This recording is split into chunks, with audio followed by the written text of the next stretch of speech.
오늘은 이제 크게 두 에피소드가 나오죠. 첫 번째 에피소드는 이제 집 짓는 것과 연관이 있겠습니다.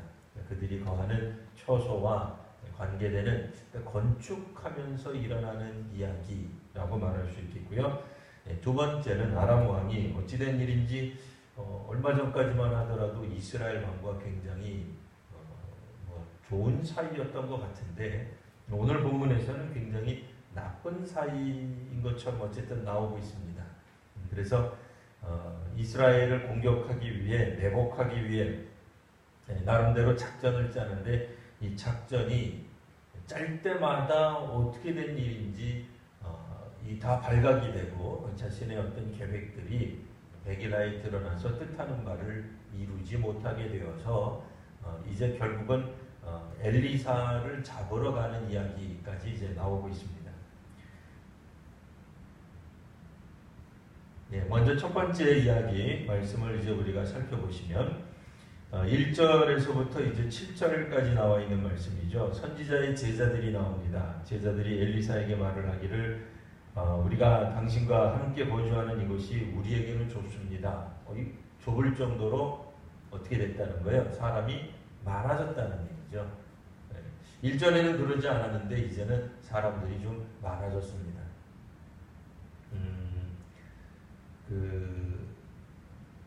이제 우리가 이 앞부분에도 나와 있듯이 선지자는 종종 선지자의 제자들과 함께 공동 생활을 했던 것으로 보입니다.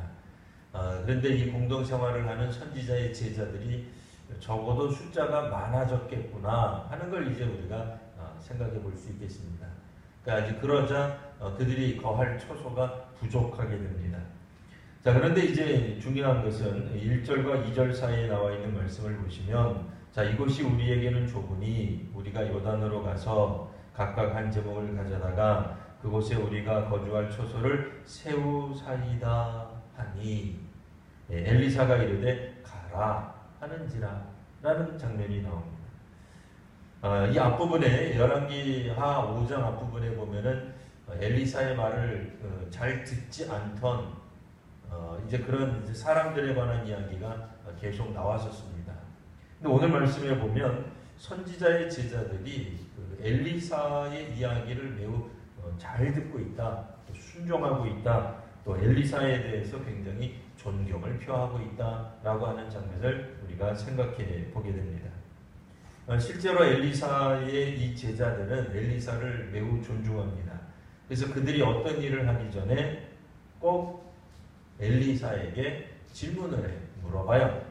엘리사가 허락하면 그제서야 합니다. 어떻게 보면 엘리사가 절대적인 권력을 갖기를 했겠습니까? 그런 거 아니죠. 그런데도 사람들은 엘리사에게 자신들의 모든 문제를 이렇게 상의하고 있습니다.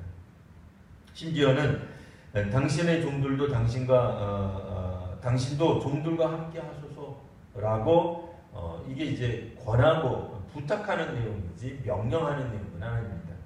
엘리사가 말할 때 내가 가리라 라고 하면서 가게 되는 장면이 나와요. 그러니까 하나하나 다 엘리사가 이와 같이 허락을 해주는 이런 장면이 나오고 있습니다. 우리도 예전에 보면은 이제 그 교회 출타를 하시거나 교회 출석하시기가 좀 어려운 상황이 되면 대개 일반적으로 교육자들하고 다 상의를 했습니다. 심지어는 직장으로 옮기는 문제를 가지고도 이야기하거나 때로는 차를 사도 시승식 그래가지고 먼저 기도하는 일들도 있었어요. 시골에 가면 돼지가 새끼를 낳을 때도 이제 목회자를 불러요.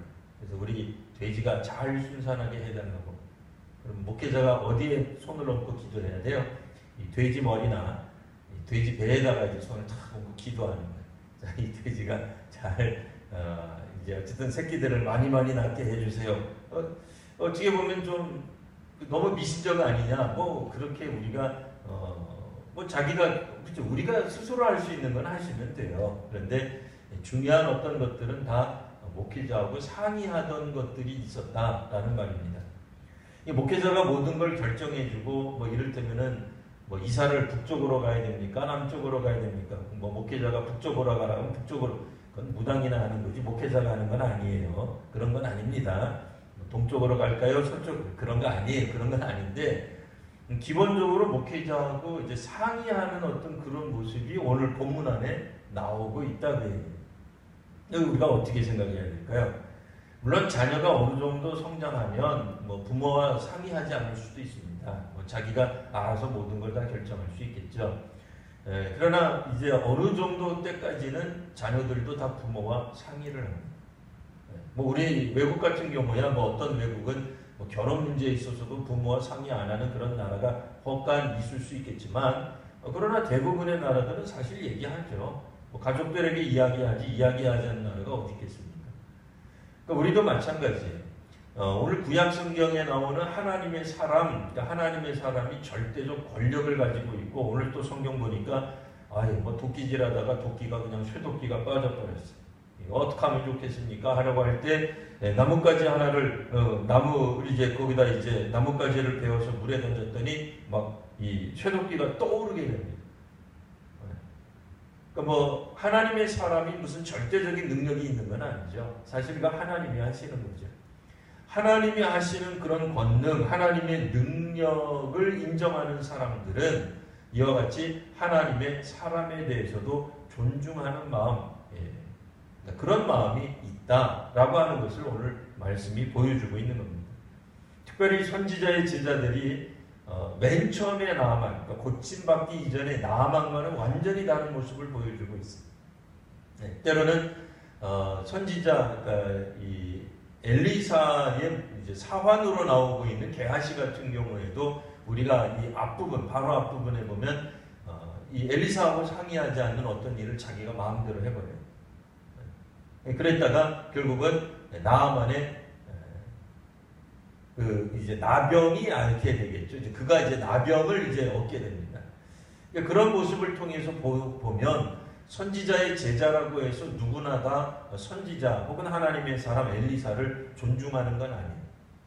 그러나 존중하는 사람에게는 어느 정도까지 일이 벌어졌느냐라고 한다면 쇠도끼가 물에 빠졌는데 그 쇠도끼가 물 위로 떠오르는 일까지 나타나더라 하는 말씀입니다.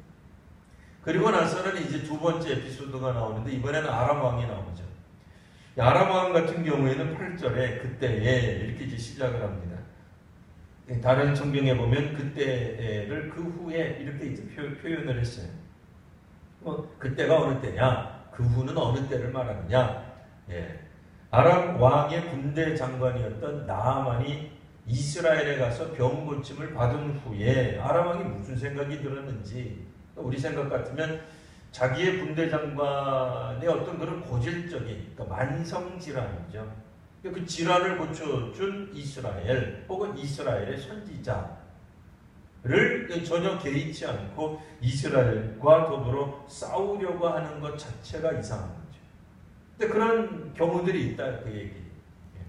그러니까 앞부분에서 게하시가 그랬던 것처럼 선지자의 제자임에도 어떤 이들은 선지자를 무시해 하나님의 사람의 눈을 속이려고 하는 일이 벌어진단 말이에요. 엘리사가 뭐 천리안이 있었겠습니까? 뭐 무슨 수로 게하시가 일종의 그 물건, 금, 은, 보화를 받는 것을 어떻게 알았겠어요? 하나님이 알려주신 겁니다. 그러나 어쨌든 오늘 이 아람 왕 같은 경우에도 분명히 나아만이 자기 고국으로 돌아가서 내가 병이 나왔습니다. 왕이시여 저를 뭐 일종의 병 고치도록 이스라엘에 보내주셔서 감사합니다. 제가 완전히 깨끗함을 받아서 돌아왔습니다. 그리고 보고를 하지 않았겠어요? 그런 걸 다 알면서도 하나님을 신뢰하고 여호와 하나님을 두려워하는 마음을 갖기는커녕 이스라엘에게 도전하는 그런 어떤 모습을 보여주고 있는 겁니다. 그래서 8절 보시면 그의 신복들과 이 의논하여 말하기를 우리가 여기 저기에 진을 치자. 그러니까 아무데 진을 치리라. 또 성경을 또 잘못 읽으면 아무데나 진을 치자. 그런 뜻 아닙니다. 아무데나 진을 치자는 얘기가 아니라 여기 혹은 여기에다가 진을 치자. 근데 9절에 보면 하나님의 사람이 이스라엘 왕에게 보내요. 뭘 보냈겠어요? 이제 사람을 보냈겠죠. 자기가 직접 나가지는 않고 사람을 보내서 말하기를 왕은 삼가 아무 곳으로 지나가지 마소서. 그러니까 여기 저기는 지나가지 마세요 라고 얘기를 해준 거예요.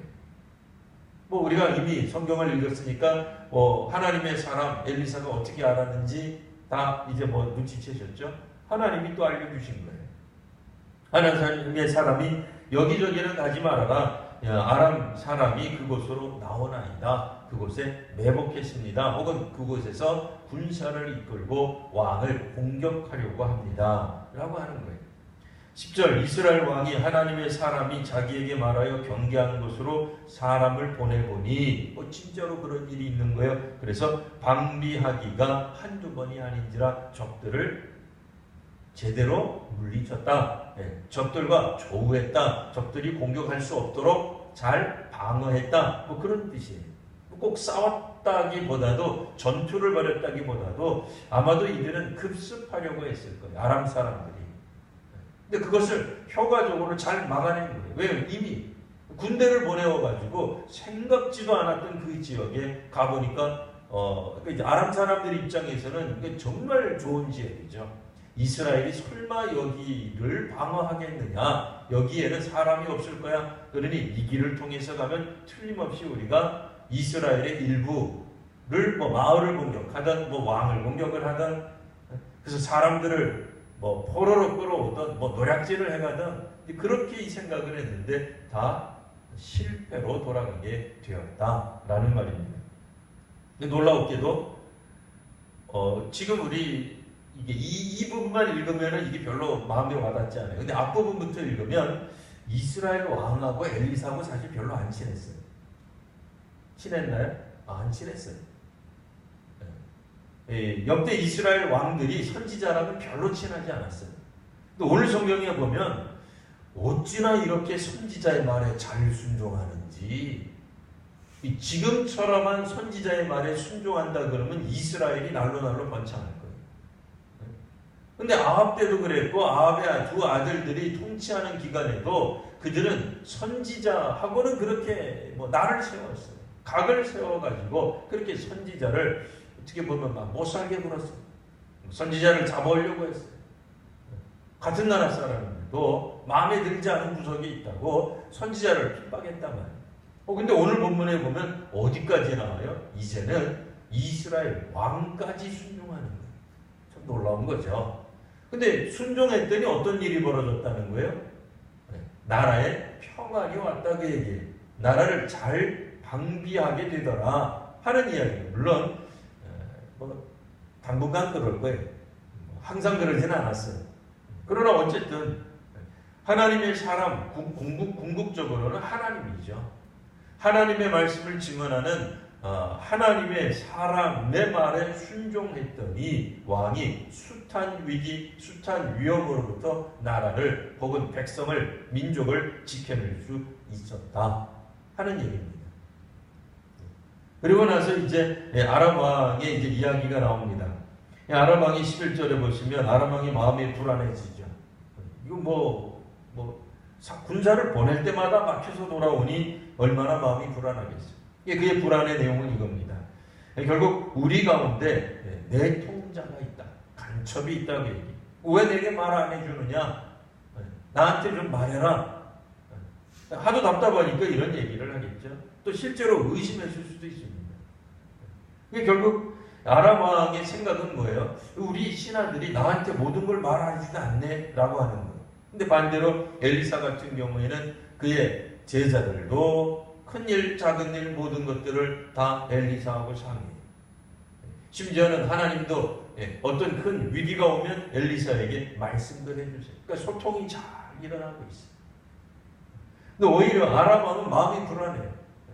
오늘 성경에 보면 아람 왕이 굉장히 전략회의도 잘한 것 같고 군사회의도 잘한 것 같아요.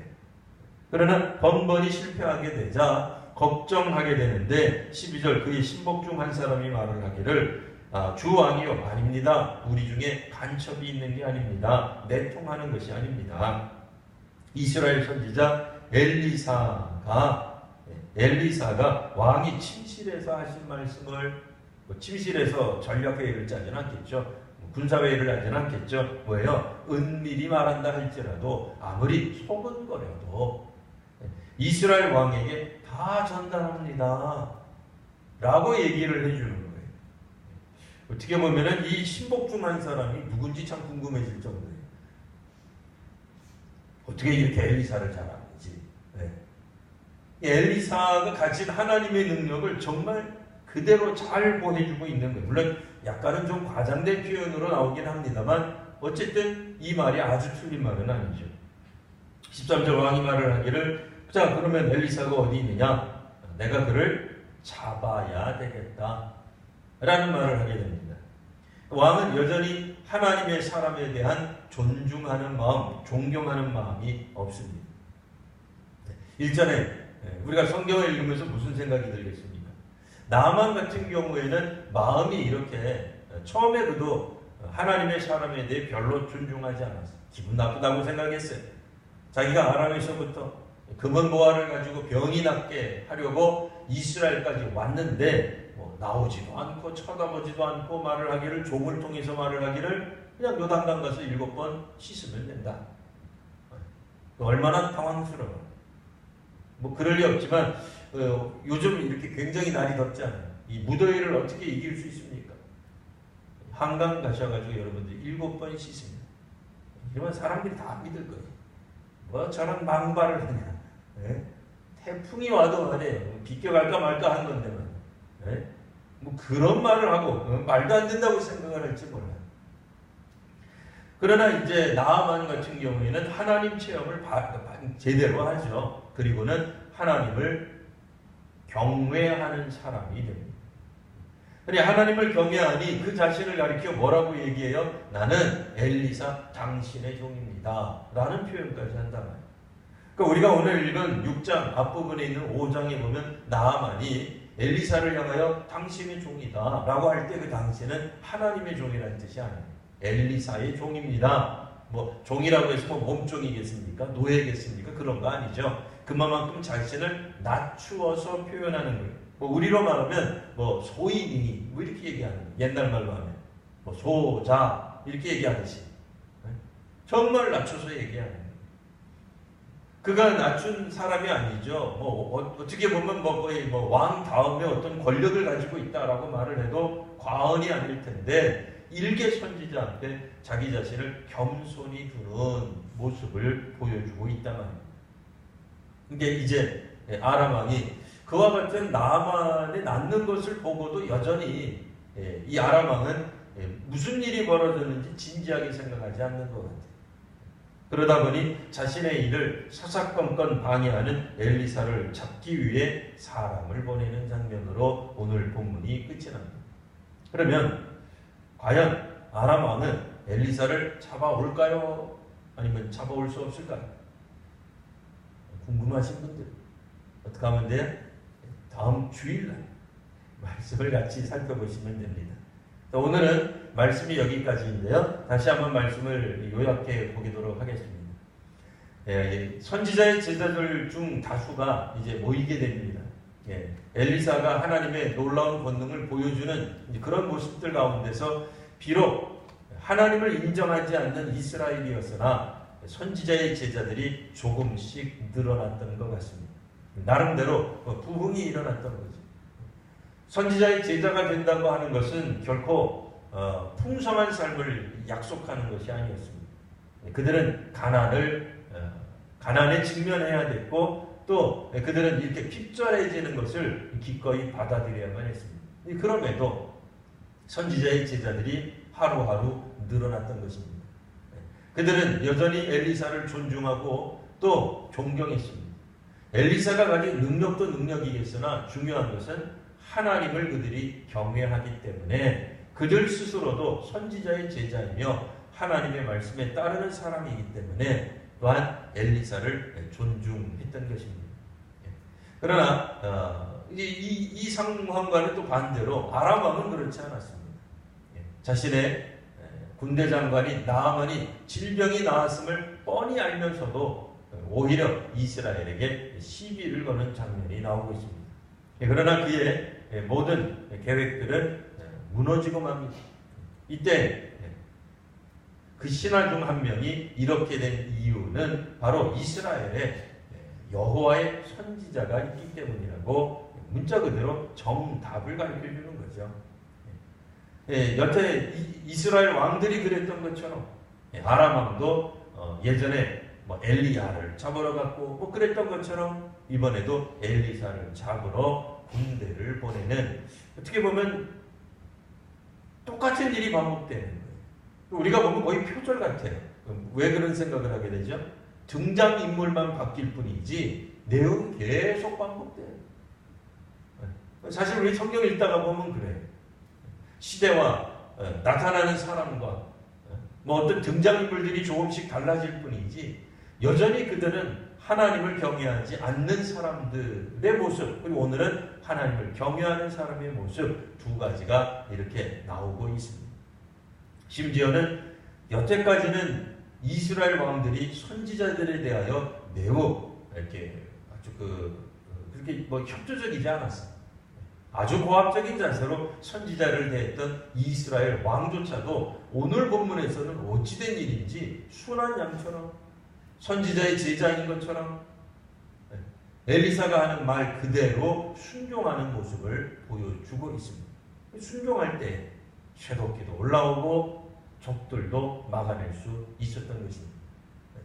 하나님의 사람, 그러니까 하나님의 말씀을 증언하는 하나님의 사람을 통해 하나님은 또 하나님의 사람을 통해 주님의 말씀을 우리들에게 전달해 주십니다. 우리가 하나님을 존중한다면 또한 하나님의 말씀을 증언하는 하나님의 사람, 또 하나님의 뜻에 순종하며 나아가야 할 일입니다. 그렇게 될 때 심지어는 예전에는 얼마 전까지만 하더라도 엘리사와 아주 불편한 관계에 있었던 이스라엘 왕일지라도 하나님이 은혜를 베풀어 주십니다. 또 한편 선지자의 제자라는 이유 하나만으로 누구에게나 다 동일한 하나님의 은혜가 넘치는 것이 아닙니다.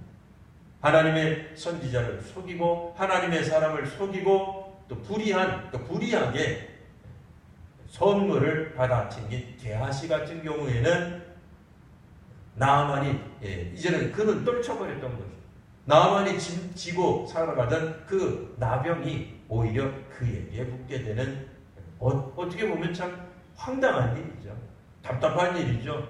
여태까지 상당히 어떤 그런 좋은 사람인 것처럼 엘리사 곁에서, 엘리사의 사실은 사환이다라고 말했지만 수제자라고도 볼 수 있는 거예요. 가장 가까운 곳에서 엘리사를 보좌했던 보좌관이에요. 최측근인 거죠. 몸종처럼 일했다선 치더라도 최측근인 거예요. 개인 비서라고 말할 수도 있고 최고의 보좌관이라고도 말할 수 있습니다. 근데 문제는 그가 어처구니 없이 엉뚱한 짓을 하게 되는 것이 이제 결국 드러나게 되더라라는 말입니다.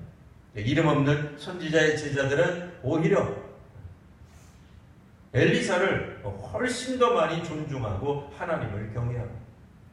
그럴 때 우리 인생 가운데서도 쇠도끼가 다시 올라올 것입니다. 상징적으로 한번 우리 읽어보십시오.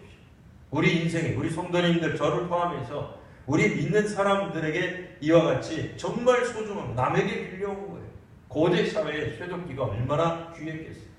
비싼 거예요. 근데 그것을 내 것도 아니에요. 남의 것까지를 빌려왔는데 좋은 일에 하려고 했다가 이제 큰 일이 나게 되었어요. 상식적으로 쇠도끼가 물에서 떠오를 리가 없지 않습니까? 근데 지금 그런 일이 일어난다는 거예요. 하나님이 우리의 문제를 해결해 주시더라는 거예요. 근데 그 방법이 뭐예요? 놀라웠게도 단순했어요. 하고 이제 그 고통스러운 표현을 했죠. 내 주여 이는 빌려온 것이 아니다. 근데 여기서 말하는 내 주여가 누구겠어요? 엘리사 보고 한 얘기예요. 스승님, 이거 큰일 났습니다. 하나님의 사람에게 의논하였을 때 문제가 오히려 해결이 되고 있습니다. 앞부분에 나왔던 게하시는 스승하고 이야기를 하지 않아요. 상의하지 않아요. 대화하지 않아요. 그러다가 결국은 일을 크게 그르친 모습을 봅니다. 심지어는 뭐라고 얘기해요? 내가 살아계신 하나님의 이름을 두고 맹세한다 라고까지 나갑니다. 기가 막힌 거죠. 게하시가 그런 말을 한단 말이에요. 살아계신 하나님 앞에서 오히려 맹세하여 말하기를 나는 나아만에게서 어떤 것이든 꼭 받아내야 되겠다. 꼭 그런 말을 해요. 스승님은 안 받겠다 그러는데 자기가 뭔데 가서 받겠다는 거예요. 스승님한테도 얘기도 안 해요. 실상은 하나님으로부터 응답도 받지 못했을 거예요. 엘리사 같은 경우에는 능히 하나님과의 어떤 교통이 있었을 것이다 라고 우리가 추정할 수 있어요. 아마도 하나님이 받지 말라고 하셨을 거예요. 혹은 엘리사가 안 받겠다라고 했을 때 하나님이 그것을 허락하셨을 거예요. 무엇이 앞이 뒤든 무엇이 되었든 엘리사가 가지고 있는 어떤 그런 마음을 당연히 엘리사의 상황이라면 최측근이라면 그도 따라야 할 터인데 그는 엘리사의 뜻을 따르지 않습니다. 궁극적으로는 하나님이 기뻐하시는 일을 하지 않습니다. 놀랍게도 그는 말을 하기를 내가 여호와 앞에서 맹세한다. 아무리 하나님의 이름을 그가 맹세하고 부르고 서원한다 할지라도 하나님이 기뻐하시지 않는 맹세는 결코 옳은 일이 아닌 것입니다. 당장은 성공하죠. 나아만이 많은 것들을 주니까 성공은 했습니다만 결코 하나님이 기뻐하시는 행위가 아니었다라는 말입니다. 그러나 오늘 또한 다른 오늘 우리가 읽은 본문이죠. 선지자의 제자들이 많아져서 집을 짓기 위하여 도끼를 들었을 때 쇠도끼가 그만 이제 이게 물에 빠져버리는 거예요. 이럴 때에 오히려 쇠도끼는 올라오게 되는 특별한 기적이 일어나게 되더라 하는 말입니다. 주께서 사랑하시는 성도 여러분, 우리도 하나님을 우리가 숨기고 믿으며 나아간다고 한다면 쇠도끼가 물에 빠졌던 쇠도끼가 말도 안 되는 일이지만 쇠도끼가 물에서 떠오르게 될 줄 믿습니다. 우리 성도님들의 삶에도 이와 같은 일들이 분명히 일어나게 될 것입니다. 사람의 생각으로는 도무지 일어날 수 없는 이런 어떤 상황들이 정말로 우리 가운데 나타나게 된다라는 말입니다. 하나님을 인정하고 또 하나님의 사람에게 자신의 문제를 토로하는 것. 여기서는 하나님께 직접 말하는 것과 같은 거예요. 다시 한번 말씀드리지만 하나님의 사람은 결코 하나님은 아닙니다. 엘리사가 하나님이 대신 될 수는 없습니다. 그럼에도 놀랍지 않으세요? 오늘 성경 보시면 하나님께 간구하지 않아요. 엘리사한테 이야기해요. 엘리사하고 상의해요. 이스라엘 왕도 엘리사 말을 들어요. 무슨 얘기예요? 하나님을 통해 엘리사. 하나님은 엘리사를 통해서 역사하신단 말이에요. 그거를 다 알고 있는 거예요. 엘리사 자신도 당신들이 내 말을 들으니까 잘 되는 거야 라고 생각하지 않아요. 하나님께 나아가는 거예요. 하나님을 경외하는 거예요. 하나님을 경외하는 사람들은 또한 하나님의 사람도 존중한다라는 말입니다.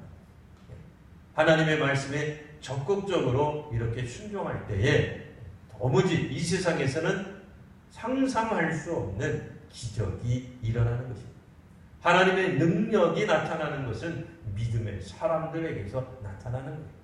믿음이 있으면 하나님이 하시는 일을 볼 수 있게 됩니다.